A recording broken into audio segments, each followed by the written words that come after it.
ರಾಜ್ಯ ಕಾಂಗ್ರೆಸ್ ನಾಯಕತ್ವದ ಕಥನಕ್ಕೆ ಸ್ಫೋಟಕ ಟ್ವಿಸ್ಟ್ ಸಿಗ್ತಾ ಇದೆ.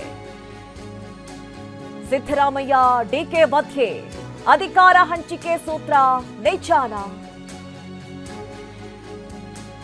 ಸಿಎಂ ಸ್ಥಾನ ಬಿಟ್ಟುಕೊಡೋದಕ್ಕೆ ಒಪ್ಪಿದ್ದಾರಾ ಸಿದ್ದರಾಮಯ್ಯ?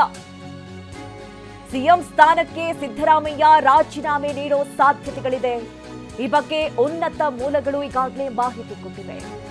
ಅಧಿಕಾರ ಹಂಚಿಕೆ ಸೂತ್ರದ ಪ್ರಕಾರ ರಿಸೈನ್ ಮಾಡುವಂತಹ ನಿರ್ಧಾರ ಮಾಡಿದ್ದಾರೆ ಸಿಎಂ ಸಿದ್ದರಾಮಯ್ಯ ಅಂತ ಹೇಳಲಾಗ್ತಾ ಇದೆ. ರಾಜ್ಯ ರಾಜಕೀಯದಲ್ಲಿ ಸಂಚಲನ ಎಬ್ಬಿಸಿದೆ ಈಗಾಗ್ತಾ ಇರುವಂತಹ ಬೆಳವಣಿಗೆ. ನೋಡಿ, ಬೆಳಗ್ಗೆಯಿಂದಲೂ ಕೂಡ ಗಮನಿಸ್ತಾ ಇದ್ವಿ ಏನೆಲ್ಲ ಬೆಳವಣಿಗೆಗಳಾಯಿತು. ಸಾಲು ಸಾಲು ಸಭೆಗಳು, ಹೈಕಮಾಂಡ್ ಒಟ್ಟಿಗೆ ಸಿದ್ದರಾಮಯ್ಯ ಡಿಕೆ ಶಿವಕುಮಾರ್ ಮಾತುಕತೆ, ನಂತರ ಆದಂತಹ ಬೆಳವಣಿಗೆಗಳು, ಆಪ್ತರ ಜೊತೆ ಸಿಎಂ ಮಾತುಕತೆ. ಅದಾದ ನಂತರದಲ್ಲಿ ಈಗ ಸಿಎಂ ಸಿದ್ದರಾಮಯ್ಯ ಅವರು ರಾಜೀನಾಮೆಗೆ ಸಿದ್ಧರಾಗಿದ್ದಾರೆ. ಆ ಬಗ್ಗೆ ಅಧಿಕೃತವಾಗಿ ಸ್ವತಃ ಅವರೇ ಮಾಹಿತಿಯನ್ನ ಕೊಡ್ತಾರೆ ಅನ್ನುವಂತಹ ಡೀಟೇಲ್ಸ್ ಕೂಡ ಸಿಗ್ತಾ ಇದೆ. ಈಗಾಗಲೇ ರಿಸೈನ್ ಮಾಡೋದಕ್ಕೆ ನಿರ್ಧರಿಸಿದ್ದಾರೆ ಸಿದ್ದರಾಮಯ್ಯ ಅನ್ನುವಂಥದ್ದು. ಬೆಂಗಳೂರಿನತ್ತ ಸಿಎಂ, ದೆಹಲಿಯಲ್ಲೇ ಉಳಿದುಕೊಂಡಿದ್ದಾರೆ ಡಿಸಿಎಂ. ವಿಶೇಷ ವಿಮಾನದಲ್ಲಿ ಬೆಂಗಳೂರಿಗೆ ಸಿಎಂ ಸಿದ್ದರಾಮಯ್ಯ ಹೊರಟಿದ್ದಾರೆ. ಆಪ್ತ ಸಚಿವರ ಜೊತೆಗೆ ಬೆಂಗಳೂರಿನತ್ತ ಬರ್ತಾ ಇದ್ದಾರೆ ಸಿಎಂ. ನಾಳೆ ಮಧ್ಯಾಹ್ನ ಬೆಂಗಳೂರಿಗೆ ಡಿಕೆ ಶಿವಕುಮಾರ್ ಆಗಮಿಸುವ ಸಾಧ್ಯತೆಗಳು ಕಂಡು ಬರ್ತಾ ಇದೆ. ಈಗ ಸದ್ಯ ಡಿಸಿಎಂ ಡಿಕೆ ಶಿವಕುಮಾರ್ ದೆಹಲಿಯಲ್ಲೇ ಉಳಿದುಕೊಂಡಿದ್ದಾರೆ. ನಾಳೆ ಮಧ್ಯಾಹ್ನ 3:20ಕ್ಕೆ ಬೆಂಗಳೂರಿಗೆ ಆಗಮಿಸುವ ಸಾಧ್ಯತೆಗಳಿದೆ. ಈಗಾಗಲೇ ಸಿದ್ದರಾಮಯ್ಯ ಅವರು ಹೊರಟಿದ್ದಾರೆ. ಇನ್ನೇನು ಕೆಲವೇ ಕ್ಷಣಗಳಲ್ಲಿ ಬೆಂಗಳೂರನ್ನ ತಲುಪ್ತಾರೆ. ಆಪ್ತ ಸಚಿವರೊಟ್ಟಿಗೆ ಸಿದ್ದರಾಮಯ್ಯ ಅವರು ಇವತ್ತೇ ವಾಪಸ್ ಆಗ್ತಾ ಇದ್ದಾರೆ.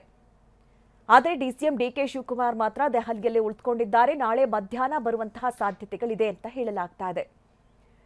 ಈಗ ನಾಳೆ ಏನಾಗುತ್ತೆ ಬೆಳವಣಿಗೆಗಳು ಅನ್ನುವಂಥದ್ದೇ ಬಹಳ ಕುತೂಹಲ ಕೆರಳಿಸ್ತಾ ಇರೋದು. ಒಂದ್ ಕಡೆ ಈಗಾಗಲೇ ಹೈಕಮಾಂಡ್ ಸೂಚನೆಯನ್ನ ಕೊಟ್ಟಿದ್ದಾಗಿದೆ, ಒಂದಷ್ಟು ಆಫರ್ಗಳನ್ನ ಕೂಡ ನೀಡಿದ್ದಾಗಿದೆ. ಅದಕ್ಕೆ ಸಿಎಂ ಸಿದ್ದರಾಮಯ್ಯ ಅವರು ಒಂದಷ್ಟು ಸಮಯಾವಕಾಶವನ್ನ ಕೇಳಿದ್ದಾರೆ ಅನ್ನುವಂತಹ ಮಾಹಿತಿ ಇದೆ. ಹೀಗಾಗಿ ತುಂಬಾ ಯೋಚನೆ ಮಾಡಿ, ಜೊತೆಗೆ ಆಪ್ತ ಸಚಿವರ ಜೊತೆ ಸಭೆ ಕೂಡ ಮಾಡಿದ್ರು. ತುರ್ತು ಸಭೆಯನ್ನು ನಡೆಸಿ ಏನೆಲ್ಲ ಬೆಳವಣಿಗೆಗಳಾಯಿತು. ಜೊತೆಗೆ ಸಿದ್ದರಾಮಯ್ಯ ಅವರು ಒಂದು ಮಾತು ಹೇಳಿದ್ದಾರೆ ಅನ್ನುವಂಥ ವಿಚಾರ, ಅಂದ್ರೆ ರಾಹುಲ್ ಗಾಂಧಿ ಅವರು ಹೇಳಿದ್ದಾರೆ ಅಂದ್ರೆ ನಾನು ರಿಸೈನ್ ಮಾಡ್ತೀನಿ ಅನ್ನುವಂಥದ್ದು. ಸಿಎಂ ಸ್ಥಾನಕ್ಕೆ ರಾಜೀನಾಮೆ ನೀಡೋದಕ್ಕೆ ಸಿಎಂ ನಿರ್ಧಾರ ಮಾಡಿದ್ದಾರೆ. ನಾಳೆ ಬೆಂಗಳೂರಿಗೆ ಕೆಸಿ ವೇಣುಗೋಪಾಲ್, ಸುರ್ಜೇವಾಲಾ ಆಗಮಿಸುತ್ತಾರೆ. ರಾಜೀನಾಮೆ ಪ್ರಕ್ರಿಯೆ ಬಗ್ಗೆ ನಿರ್ಧಾರ ಮಾಡ್ತಾರೆ ನಾಯಕರು. ಸಚಿವರು, ಶಾಸಕರ ಜೊತೆ ಹೈಕಮಾಂಡ್ ಚರ್ಚೆ ಸಾಧ್ಯತೆಗಳು ಕಂಡು ಬರ್ತಾ ಇದೆ.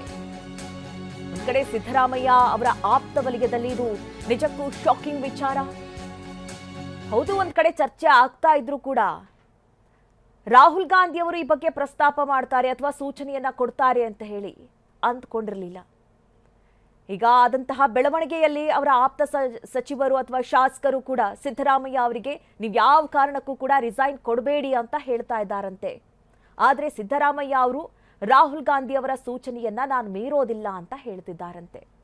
ಹೀಗಾಗಿ ನಾಳೆ ಕೆಸಿ ವೇಣುಗೋಪಾಲ್ ಅವರು, ಸುರ್ಜೇವಾಲಾ ಅವರು ರಾಜ್ಯಕ್ಕೆ ಆಗಮಿಸ್ತಾರೆ. ಯಾವ ರೀತಿ ಪ್ರಕ್ರಿಯೆ ಆಗಬೇಕು ಆ ವಿಚಾರದ ಕುರಿತಂತೆ ಮಾತುಕತೆ ಕೂಡ ನಡೆಯುತ್ತೆ. ಜೊತೆಗೆ ಸಚಿವರು, ಶಾಸಕರ ಜೊತೆ ಕೂಡ ಸಭೆಯನ್ನ ಮಾಡ್ತಾರೆ ಅಥವಾ ಒಂದು ಚರ್ಚೆಯನ್ನ ನಡೆಸ್ತಾರೆ ಅನ್ನೋದು. ನಾಳೆ ಸುದ್ದಿಗೋಷ್ಠಿಯನ್ನ ಕರೆಯಲಿದ್ದಾರೆ ಸಿಎಂ ಸಿದ್ದರಾಮಯ್ಯ. ರಾಜೀನಾಮೆ ನಿರ್ಧಾರ ಪ್ರಕಟಿಸ್ತಾರಾ ಅದು ಕುತೂಹಲ. ಸುದ್ದಿಗೋಷ್ಠಿಯಲ್ಲಿ ಮಹತ್ವದ ವಿಷಯವನ್ನ ತಿಳಿಸ್ತಾರೆ ಸಿಎಂ. ರಾಜ್ಯ ರಾಜಕಾರಣದ ಹಲವು ವಿಷಯದ ಬಗ್ಗೆ ಸುದ್ದಿಗೋಷ್ಠಿಯಲ್ಲಿ ಮಾತನಾಡಲಿದ್ದಾರೆ ಸಿಎಂ ಸಿದ್ದರಾಮಯ್ಯ. ಬಹಳ ಕುತೂಹಲದ ವಿಚಾರ ಇದು. ಸ್ವತಃ ಸಿಎಂ ಸಿದ್ದರಾಮಯ್ಯ ಅವರು ಸುದ್ದಿಗೋಷ್ಠಿಯನ್ನ ಕರೀತಾರೆ ಅಂದ್ರೆ ಇಷ್ಟು ದಿನಗಳ ಕಾದಿದ್ದು ಅಂದ್ರೆ ಬೇರೆ, ನಾಳೆ ಅವರು ಸುದ್ದಿಗೋಷ್ಠಿಯನ್ನ ನಡೆಸ್ತಾರೆ ಅಂತ ಹೇಳಂದ್ರೆ ಆ ಕಾಯುವಿಕೆ ಬೇರೆ.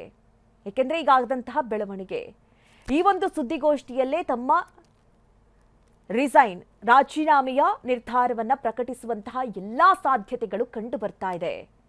ಜೊತೆಗೆ ಇಷ್ಟು ದಿನ ರಾಜ್ಯದಲ್ಲಿ ಆದಂತಹ ವಿಚಾರಗಳ ಕುರಿತಂತೆಯೂ ಕೂಡ ಸುದ್ದಿಗೋಷ್ಠಿಯಲ್ಲಿ ಮಾತನಾಡುವಂತಹ ಸಾಧ್ಯತೆಗಳಿದೆ.